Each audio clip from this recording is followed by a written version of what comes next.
Hey fellow comrades, how you guys been doing? It's your boys in here and welcome back to our newest Pokemon Alpha Sapphire and Omega Ruby Wi-Fi Bell. Today, ladies and gentlemen, we got ourselves a match against Marcus from Twitter. Now, as you guys can well aware see, Marcus is using Monotype Steel as I'm using Monotype Dark.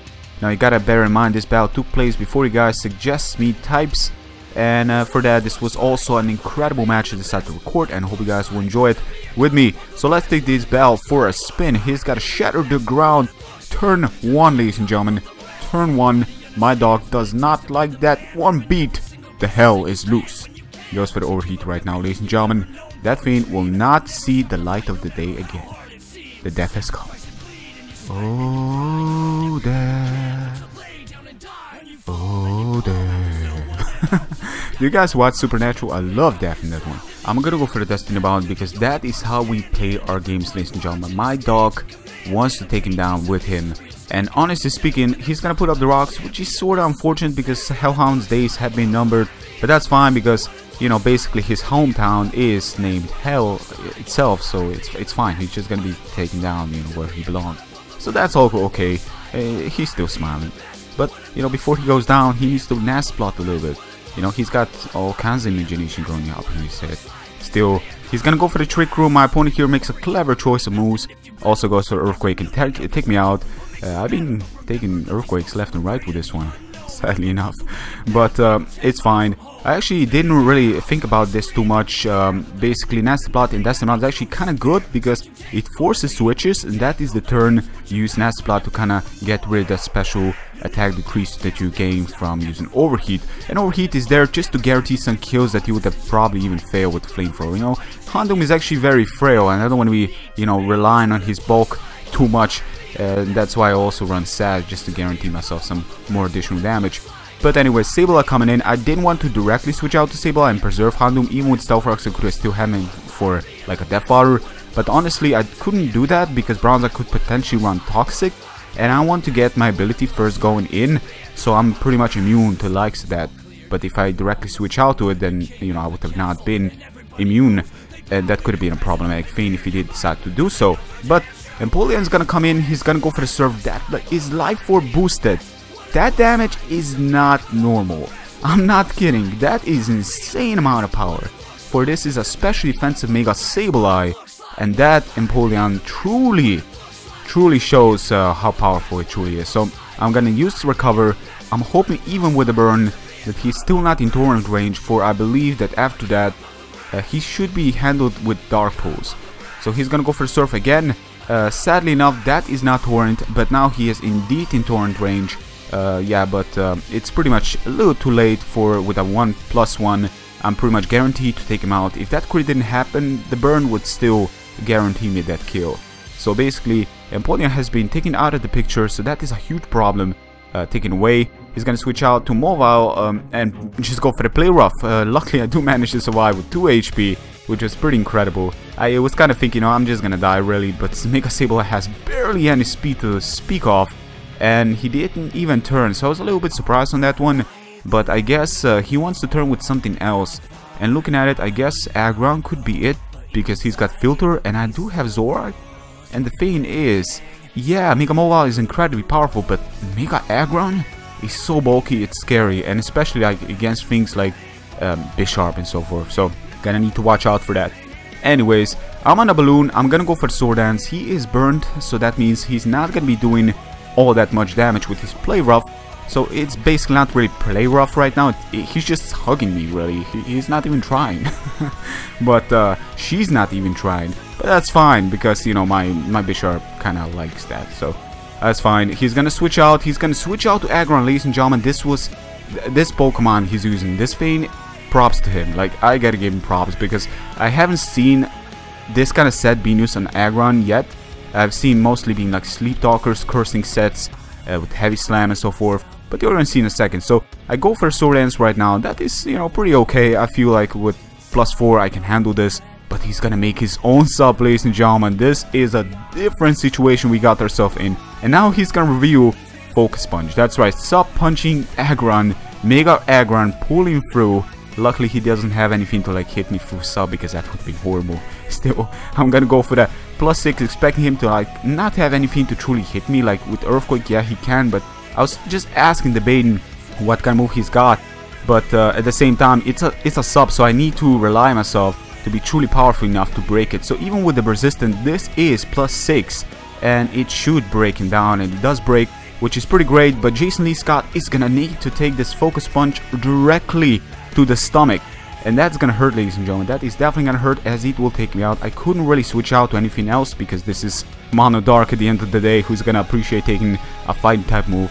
Outside of maybe Malamar, but even this is not gonna appreciate it. So basically I go for the Super Power. Trying to take this Pokemon is an opportunity to set up for with a couple of defensive increases I can definitely take, but he's gonna go for the Heavy Slam, get a direct crit on me, and stuff are looking pretty horrible right now. Stuff are looking horrible because the thing is, with that crit pretty much ignoring my defensive increase, I could have easily taken another one. I'm not even kidding. I believe the damage output was so different. If that crit wouldn't happen, I would have definitely taken another one because the another defensive increase, and my attack would have keep on increasing. This Aggron's health would have not been where it's at right now. So stuff are looking very, very dangerous for me. I switch out to Umbreon. Basically this is not an Umbreon. My opponent definitely knows that, so he's gonna play clever just in case. Flamethrower Umbreon is incredible looking, just so you guys know. It really is. Like, Umbreon should, like, did you see that animation? That was sick. But of course it's a Zoroark, so he doesn't know that. He switches out. Now I switch out to my real Umbreon, ladies and gentlemen, my crack. He's gonna go for the Trick Room. Honestly, Umbreon is not the fastest Pokemon around, but then again, looking at his team, it makes sense why he's running Trick Room, because he's got lots of power, but most of them are pretty slow. This still does a lot for a Bronzong, so I would have actually expected this to be attack investment, but I believe he actually told me he was specially defensive with Heat Proof, so that is pretty interesting. Most people will probably not even bother using Earthquake, but at the same time his team is Mono Steel, so you would have kind of liked to have at least one thing that's immune to the likes of Earthquake. While Heat Proof is great because Steel also has a common weakness to Fire, then again, thinking about it a little bit deeper, you're still gonna be taking damage from Fire either way. So it's like you gain immunity to something that your team is weak to, or you gain, you know, semi-resistance, yet it's still gonna do neutral. So I feel like Levitate would still benefit you a little bit more. But again, you know, to each his own. This Aggron definitely pull up the ropes. As you guys can see, Payback is doing little to no damage, but it does just enough so he cannot make a sub. That is very important. For a sub punching Aggron would have been something that I just cannot handle right now. I just cannot. So yeah, the Twisted Dimension turn back to normal. He's gonna go for a Thunder Punch, probably trying to paralyze me, trying to get some hacks going on. Makes sense. I'm gonna go for Curse again. Honestly, maybe I shouldn't have, but I feel like I need to.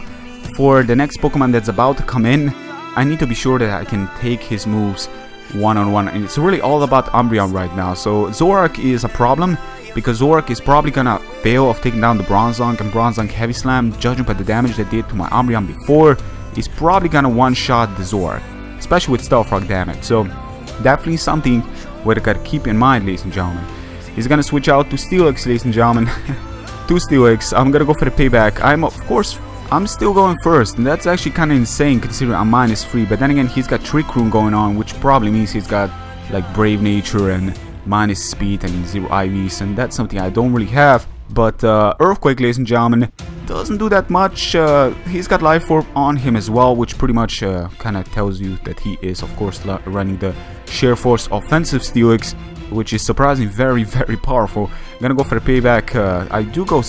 no, I don't go second. But that was a crit right there. He's gonna keep on using Iron Head because he's trying to flinch, but he cannot flinch. The thing is, I go first now, and I'm actually liking the idea that I did not use the Curse again, because I believe with -4 I would have probably been slower, and what that would have done is that would have allowed him to go first, and Iron Head could have flinched me and nullify you know, my chance of doing anything on that particular turn, and I couldn't really afford that. For I need all the HP I can get. For this, Steelix is doing surprising amount of damage, and I'm really surprised. Steelix is surprisingly, you know, really, just generally speaking, Steelix never surprised me on the damage output, but this one, look at this damage, ladies and gentlemen, the direct crit right down to me. Definitely not something I'm appreciating, because the thing is, I just decided to pay back. I should not done this. I should have recovered for I need it, but I get also crit. So a nice crit exchange right there. Mine definitely mattered in this one, but then again, his also mattered for if mine would have failed, he would have taken me out.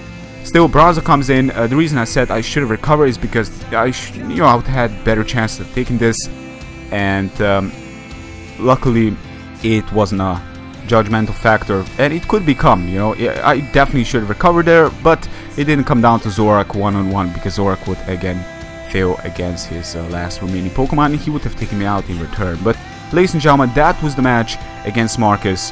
That Aggron really took me by surprise, and Polion output damage was insane. That especially defensive Mega Sableye, and that damage was something else.